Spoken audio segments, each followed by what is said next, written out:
Despite what you've almost certainly heard from at least one elderly relative, video games are an art form. However, like all art, this makes their quality subjective, and as we know, one person's trash is another person's treasure and all that. Although critics will often lean in the same general direction with their verdicts on a title, there are occasions where their opinions differ massively, and it's those instances that we're looking at today. Before we get started though, let's go over the rules, shall we? We're looking specifically at games that divided critics, not ones where critics and players disagreed on their quality. Some of these games were given wildly varying review scores, while others simply came with features that some critics loved and others hated. Lastly, we're not here to pass our own judgment, but rather to share the contrasting opinions of others. With all of that nice and clear then, I'm the very divisive Peter from TripleJump, and here are 10 video games that divided critics' opinions. Number 10. Metal Gear Solid 5: The Phantom Pain. Having been on the gaming scene for over 3 decades, it's safe to say that the Metal Gear franchise is widely beloved. However, the 9th game in the series, Metal Gear Solid 5: The Phantom Pain, proved somewhat divisive with critics who, despite all enjoying the game as a whole, found themselves disagreeing over specific details. The most common points of praise were the Phantom Pain's variation of gameplay through innovative mechanics, and critics largely agreed that the game's graphics could be described with any number of positive adjectives. The main thing on which they disagreed, though, was the Phantom Pain's story. Though some reviewers thought that its plot was perfectly executed, there were a number of them that considered the game's narrative its weak point, with some even going as far as to suggest that unresolved elements of its story made it feel unfinished. What makes this particular discourse so interesting, though, is that it didn't affect the game's overall review scores too much, as the consensus was that the Phantom Pain was either perfect or, well, near perfect. Still, the game's story, ending, and portrayal of certain characters were all things that critics found it difficult to agree on, earning it a spot on this list. Number 9. Star Fox Zero. Making a rail shooter in 2016 was a fairly controversial move in its own right, which goes a long way to explain why Star Fox Zero finds itself on this list. Released for the Wii U, it marked Fox McCloud's return to consoles after a decade-long hiatus, and it managed to divide critics across the board. Overall reactions to the game are best described as mixed, although the particular issues that critics raised varied significantly between reviews. The most common criticisms were that Star Fox Zero's control scheme was deeply flawed, and that the game lacked in any genuine originality. However, there were other reviewers that considered Star Fox Zero an enjoyable and respectable homage to previous games in the series. While they acknowledged the game's shortcomings, they weighed them against the nostalgic elements of Star Fox Zero's gameplay and found it to be an overall entertaining experience. That being said, even some of these better reviews considered the game too short. Ultimately, critics found themselves entirely unable to agree on Star Fox Zero. Was it a brilliantly crafted nod to the series past, or was it a clunky throwback that literally no one wanted? Apparently, it all depends on who you ask, because according to different critics, it's both. Number 8. Batman Arkham Knight.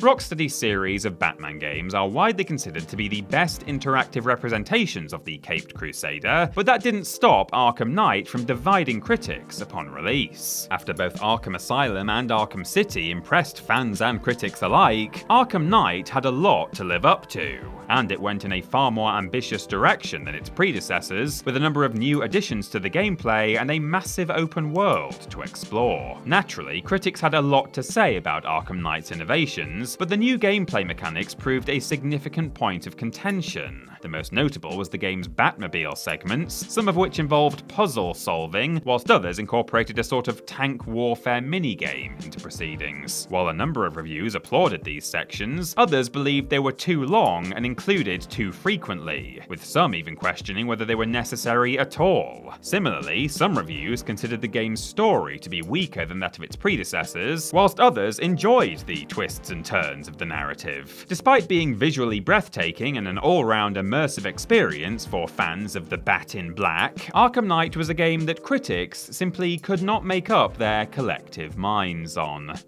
Number 7. Star Wars Battlefront 2, 2017.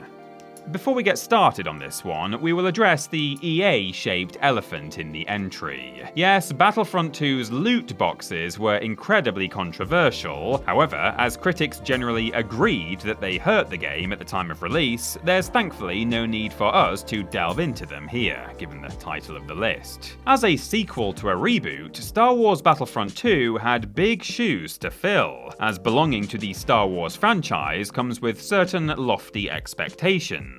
Alas, like a footwear-loving Schrodinger's cat, Battlefront 2 both adequately filled and did not adequately fill said shoes, depending on who you ask. Many reviewers found the game's multiplayer enjoyable, although there was also a vocal contingent who felt its progression system left much to be desired, making the game feel distinctly unbalanced. Conversely, there were critics who thought Battlefront 2's addition of a single-player mode was an inspired choice, but there were others who considered it lacking in any real substance or quality. It's worth noting that many of these issues were gradually addressed, leading to a more favourable consensus among critics sometime after release. Even so though, when the game first came out, Battlefront 2 was fairly divisive, which is often forgotten amongst the maelstrom of criticism that EA received over the game. Number 6. Destiny. Once upon a time, Bungie were known as that studio that made Halo, but Destiny changed all that. Not only did it pioneer the live service genre and create a whole new niche for itself, but it also earned a reputation as one of the greatest games ever made. But no matter how kind history has been to Destiny, critical opinion on the game varied wildly at the time of its release. Though some critics raved about Destiny's graphics and fast-paced online gameplay, there were some who had issues with elements of its multiplayer, citing that effective communication between players was difficult and that Destiny put too much emphasis on grinding for XP and loot. There were also some who voiced that they actively disliked its story and lack of any significant post-campaign content. And according to these detractors, Destiny's campaign offered a quote, weak and shallow plot. Others still felt that the excitement of its gameplay was more than enough to make the game great, and in their opinion, the story wasn't really the point. These more critical reviews were ultimately lost to time, as many of the issues they raised morphed into accepted aspects of online shooters. Even though the discourse eventually died out and Destiny's reputation improved drastically, it still caused a considerable divide among critics when it first launched. Number 5. Final Fantasy XIII. Though the Final Fantasy franchise has certainly been no stranger to divisive games, few have put critics at odds with one another quite like Final Fantasy XIII. It was released at a time when the series was still adapting to the increasingly advanced capabilities of consoles, and the developers at Square Enix were still working out how exactly they could make the most of these innovations without tampering with the franchise's formula for success. On release, Final Fantasy XIII was widely praised for its graphics and battle system, receiving universal acclaim from Japanese critics. However, reviews from Western outlets were considerably less positive, specifically criticizing the linearity of Final Fantasy XIII's story and the gradual addition of player abilities throughout the game, believing it made proceedings feel too drawn out. Though the divide between critics is itself interesting, it's actually most notable for Square Enix's reaction to it. Director Motomu Toriyama responded to the lower-than-expected review scores by explaining that he felt those critics had approached the game from a Western point of view and suppressed their own enjoyment of it by hoping for a more open-world experience. Ultimately though, none of this did anything to hurt its sales, as it was the fastest-selling game in the history of the franchise upon release, so it must have gotten something right, I think. Number 4. Dragon Age 2. Through the 90s and 2000s, BioWare established themselves as a force to be reckoned with in the RPG genre, releasing Baldur's Gate, Star Wars Knights of the Old Republic, and Mass Effect. Then, in 2009, they released Dragon Age Origins, establishing a whole new fantasy world that was a resounding success with critics and fans alike. The follow-up Dragon Age 2, on the other hand, didn't fare quite so well. BioWare's return to the continent of Thedas turned out out to be fairly polarizing, with critics taking opposing stances on its deviation from the first game's successful formula. Dragon Age 2's writing and general gameplay were largely enjoyed by critics, but its changes to the storytelling structure of the first game and repeated use of the assets were particular points of contention. Where Origins followed a customizable protagonist as they adventured across a sprawling open world, Dragon Age 2 featured a set hero in just one city and its surrounding areas. Though some critics felt that this helped ground its story and deliver a tighter narrative, others believed the changes were entirely unnecessary and made Dragon Age 2 a far worse game than its predecessor. Number 3. Two Worlds. Players with a penchant for less than stellar games, masochists, will undoubtedly be familiar with Two Worlds, a fantasy RPG known for its wonky dialogue and buggy gameplay. However, despite its terrible reputation, it still somehow managed to be divisive among critics, and even though the general consensus was that Two Worlds was poorly executed, there was actually a contingent of reviewers dead set on defending it. Just to offer an indication of how thoroughly divided critics were, Two Worlds review scores range from lows of 4 out of 10 up to highs of 8 out of 10. Criticisms were leveled at the game's various bugs and performance issues, confusing interface and truly laughable voice acting. Aye, look upon a rarity while you can, for I shall be gone soon. Whilst critics that appreciated the game cited its huge explorable map and the depth of its fantasy setting as notable high points, hardly mentioning the technical issues at all. Interestingly, most of Two Worlds' best reviews came from Germany, the home of its developer Reality Pump, and the location of its initial release. Non-German critics were far less tolerant of the game's shortcomings, ultimately leading to the massive divide in its reception. Still, the idea that anyone, German or otherwise, would consider Two Worlds an 8 out of 10 game is somehow more unbelievable than all of its fantasy elements combined. Number 2. Beyond Two Souls.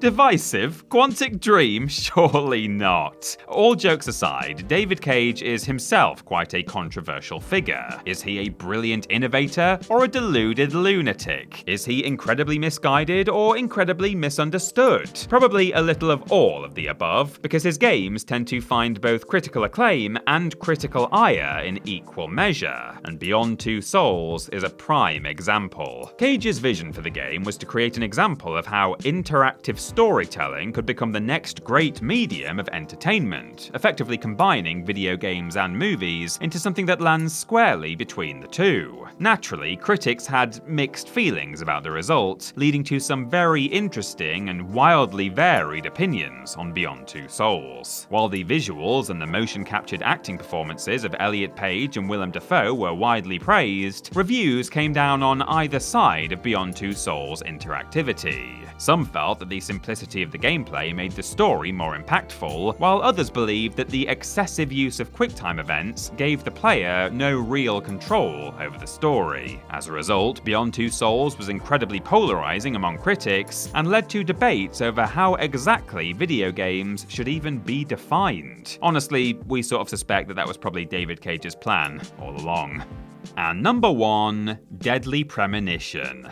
What else could we possibly have put at the number 1 spot besides Deadly Premonition, the holder of the Guinness World Record for the most polarizing survival horror video game? Those with prior knowledge of Deadly Premonition will undoubtedly understand why it ended up with such an accolade. Depending on who you ask, it's either a brilliantly eccentric work of art or an unintelligible blend of Shenmue and Resident Evil. Critical review scores range from as low as 20% all the way up to a perfect 10 out of 10. In essence, there's practically no element of Deadly Premonition that critics could agree on. What one reviewer considered an inspired addition, another thought was out of place and poorly executed. Even the game's poor graphics, which some would argue are just objectively bad, were praised by some critics who felt that the jankiness of the visuals gave Deadly Premonition a bizarre charm. A polite way to spin a game's inherent ugliness, if you ask us. As much as the critical divide makes it impossible to determine Deadly Premonition's overall quality, it essentially sells the game as the truly unique experience that it is. Given that all critics came to drastically different conclusions on the game, the only way to build an opinion on Deadly Premonition is to experience it firsthand, which involves buying it, making the critical controversy a stroke of accidental marketing genius.